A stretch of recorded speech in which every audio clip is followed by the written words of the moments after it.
la session d'avril 2022 au Conseil national de la transition.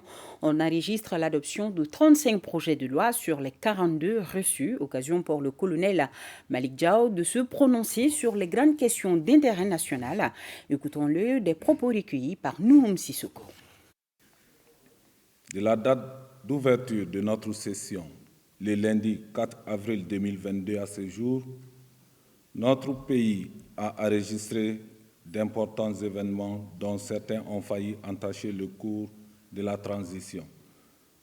Je vais parler notamment du coup d'État déjoué par les forces de défense et de sécurité du Mali dans la nuit du 11 au 12 mai 2022. Cet acte malveillant, posé au moment où le Mali se bat pour sa refondation et sa stabilité, a été vigoureusement condamné par le CNT dans son communiqué du 17 mai 2022. C'est l'occasion pour nous de réitérer notre soutien constant à son Excellence, le colonel Assimi Goïta, président de la transition, chef de l'État, et à toutes les institutions de la République, ainsi qu'aux forces de défense et de sécurité maliennes dans leur quête quotidienne de sécurisation du pays et de rétablissement de l'ordre constitutionnel.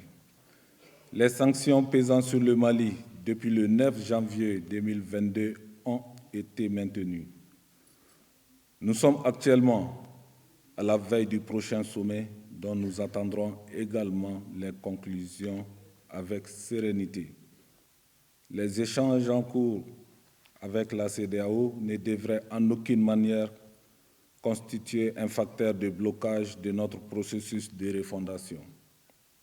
Aujourd'hui, nous sommes largement réconfortés suite au décret numéro 0335 PTRM du 6 juin 2022 qui a fixé la durée de la transition à 24 mois pour compter du 26 mars 2022. Ceci constitue une expression très forte de la volonté des plus hautes autorités du pays de disposer d'une boussole bien réglée pour la suite de la transition, à travers l'élaboration subséquente d'un chronogramme réaliste devant nous conduire à des élections générales transparentes et crédibles. La nouvelle loi électorale dont nous saluons l'adoption constitue à cet effet le déclic d'une échéance que nous souhaitons atteindre en toute quiétude et en toute responsabilité.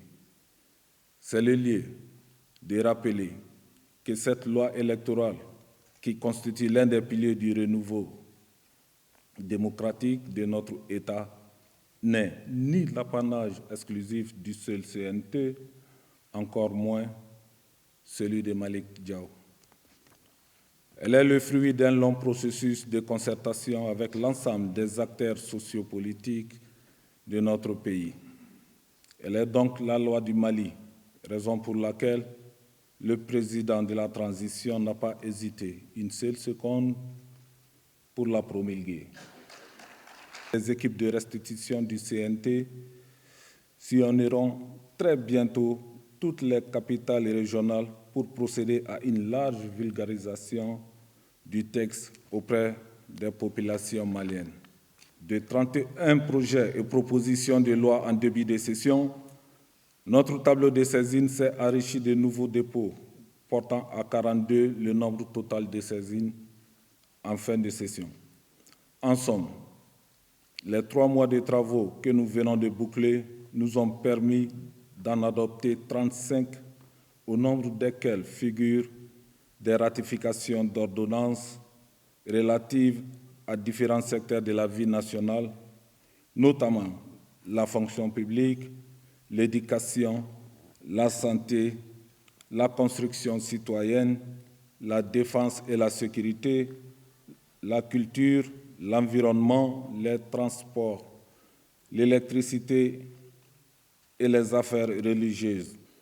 Elle a été marquée, entre autres, par une séance de questions d'actualité sur la mise en œuvre du plan d'action du gouvernement de transition ainsi qu'une série de questions orales adressées à certains ministres sur des sujets tels que les problèmes de l'école, le foncier et la gestion des logements sociaux.